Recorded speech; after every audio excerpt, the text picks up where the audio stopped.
नमस्कार सभी को। मेरा नाम सुमन कुमार शाह है और मैं नेशनल इंश्योरेंस कंपनी लिमिटेड में वर्तमान में एज ए एडमिनिस्ट्रेटिव ऑफिसर काम करता हूँ।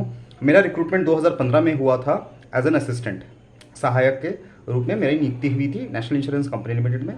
2015 में नेशनल इंश्योरेंस 1000 वैकेंसीज, लगभग 1000 वैकेंसीज निकाले थे असिस्टेंट रिक्रूट करने के लिए, जो कि IBPS के माध्यम से परीक्षा लेकर के नियुक्ति किया गया था। मैं वेस्ट बंगाल कैडर से नियुक्त किया गया था और मेरा जो कॉम्पिटिटिव एग्ज़ाम्स, जो भी विभिन्न प्रकार की परीक्षाएं होती है, उसका देने का जो यात्रा है 2014 से मैंने शुरू किया था। 2015 में मेरा नियुक्ति हुआ था। तो अब हम आते हैं कि इसको IBPS या फिर और भी कई सारे जो कॉम्पिटिटिव एग्ज़ाम्स है उसके लिए कैसे पढ़ाई करें और कैसे इन सब एग्ज़ाम्स को क्रैक करें।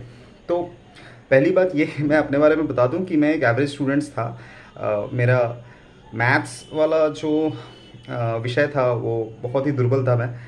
तो मैथ्स को अच्छा करने के लिए मैंने सबसे पहले जो काम किया वो है फटाफट इसमें कैलकुलेशन करना पड़ता है, क्योंकि आप सभी को पता है कि केवल 200 क्वेश्चंस रहते हैं, लगभग 200 या 250 क्वेश्चंस रहते हैं और केवल 2 घंटे का समय रहता है। उसमें ही सब कुछ करने का रहता है, जिसमें 50 या 40 अंक का गणित आता है। तो मैथ्स में अधिक से अधिक प्रश्न का हल करने के लिए जो है ना, कैलकुलेशन फटाफट आप कैसे हिसाब कर सकते हैं, तो उसके लिए मैंने सबसे पहले स्क्वायर्स लगभग मैंने 1 से लेकर के 30 तक, 1 से लेकर 30 तक का स्क्वायर्स और 1 से लेकर के 20 तक का मैंने क्यूब्स, और भी जो जैसे 5 से 5 के मल्टीपल वाले जो नंबर होते हैं, जैसे 25, 35, 45, उसके स्क्वायर्स मैंने रट्टा मारा था। मैं रट्टा मार के मैंने पूरा उसका याद किया था, ताकि कैलकुलेशन जब आपका जब वो सिंप्लीफिकेशंस वाले क्वेश्चंस रहते हैं तो वो फटाफट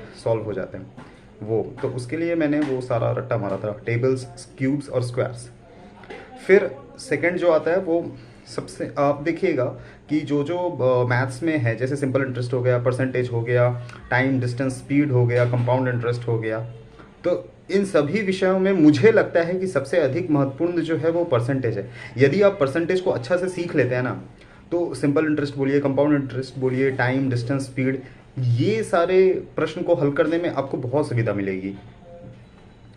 तो बात रहा यहाँ तक का। अब आते हैं कि चूँकि मैं एक एवरेज स्टूडेंट था तो मुझे पता था कि मुझे बहुत मेहनत करना पड़ेगा।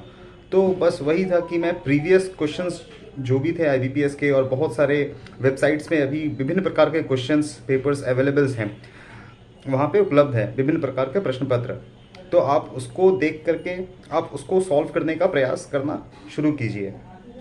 और जब भी आप सिंप्लीफिकेशन जब भी आप सॉल्व करें तो आप टाइमर लेकर के बैठें और टाइमर को देख करके आप सॉल्व करें कि आप 10 मिनट के अंदर कितने अधिक से अधिक आप प्रश्न को हल कर पा रहे हैं। ये तो ये रहा सिंप्लीफिकेशन और परसेंटेज। यदि आप ये अच्छी आपका पकड़ यदि इन दो विषय में यदि अच्छा से हो जाता है तो लगभग आपका 7, 8, 10 नंबर आपको यहाँ से आराम से मिल सकता है। तो ये रहा मैथ्स वाला। अब बाकी जो है आप देख लीजिए कैसे क्या कर सकते हैं। और वो एक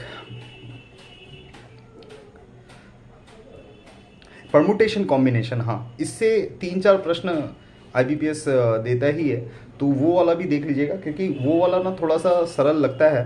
वो वाला कर लेंगे तो फिर ठीक रहेगा।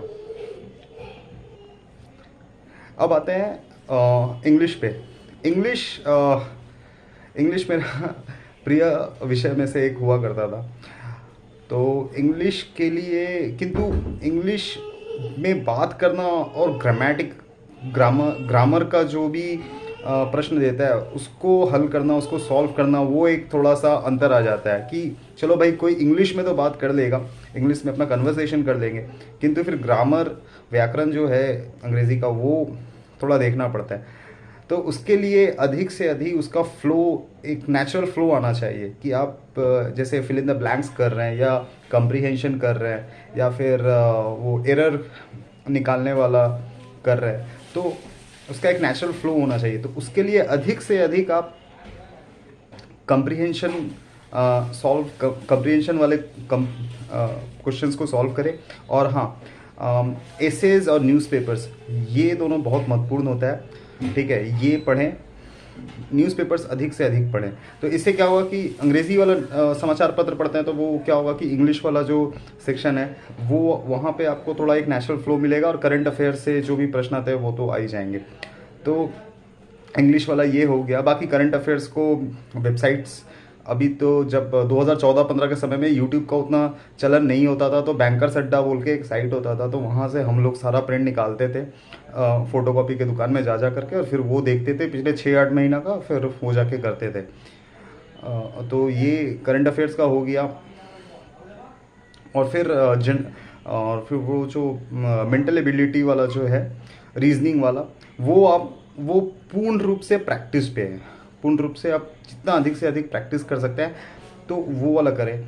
और इसमें देता है एक सिटिंग अरेंजमेंट देता है, उस प्रकार से जो प्रश्न देता है वो पूरी आपका अधिक से अधिक, कम से कम मुझे याद है मैं उस समय आज से 6-7 वर्ष पहले सिटिंग अरेंजमेंट और रीजनिंग उस प्रकार से जो भी प्रश्न वगैरह देते थे, मैं लगभग 100-200 प्रश्न से ऊपर मैं उसको सॉल्व किया था, तब जा करके मुझे थोड़ा बहुत वो फ्लो मिला था।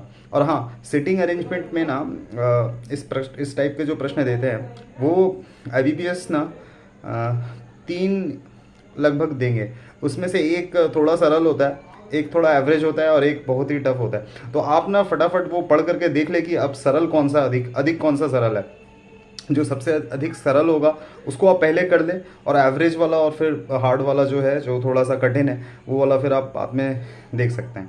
तो हाँ, इस सब से आपको एक स्ट्रैटेजी बनाना होगा कि आपका इंग्लिश में, मैथ्स में, रीजनिंग में, ये तीनों सब्जेक्ट्स में आप कौन कौन से जो सरल प्रश्न है, इजी क्वेश्चंस को आप पहले छांट लें। जैसे आप इंग्लिश का करना चाहते हैं तो इंग्लिश में आप कंप्रीहेंशन अच्छा कर सकते हैं फटाफट, तो पहले कंप्रीहेंशन कर लें। एरर वाला थोड़ा सा समय लगता है, ठीक है, तो उसको थोड़ा सा रखें साइड में। फिर और भी जो सेक्शंस है उसको आप देख लें। जैसे मैथ्स का हो गया, तो मैथ्स में आप पहले सिंप्लीफिकेशन वाला जो होता है, मुझे सिंप्लीफिकेशन थोड़ा सा इजी लगता था, इसीलिए मैं थोड़ा वो पहले कर देता था। फिर बाकी आस्ते आस्ते मैं वो देखता था कि कौन सा करना है, कौन सा नहीं करना है। तो हाँ, एक और स्ट्रैटेजी जो आपको काम में देगी वो है कि सारे क्वेश्चंस आपको नहीं करने हैं, क्योंकि सारे क्वेश्चंस 2 घंटा में जो एक्स्ट्रा ब्रिलियंट है वही लोग कर पाएंगे। इसमें से मैं बार बार बोल रहा हूँ कि कौन सा जो स्ट्रॉन्ग, हर सब्जेक्ट्स में कौन सा आपका स्ट्रॉन्ग पॉइंट है, किस जगह पे आप एकदम सही करते हैं, आपका मैक्सिमम क्वेश्चन सही होते हैं, वो सब आप पहले करें। और चेष्टा कीजिए कि आप लगभग 70-75% ना सही करने का प्रयास कीजिए, तभी जाकर के आपका 65-68% का एक कट ऑफ वाला जो अभी जनरल कैटेगरी में जो जा रहा है वो आपका वहाँ तक आ पाए बस। और हाँ, practice is the key to success, English में एक कहावत है। तो अभ्यास करते रहें, अधिक से अधिक मात्रा में अभ्यास करें, बस आप सबसे यही कहना था। बाकी नमस्कार।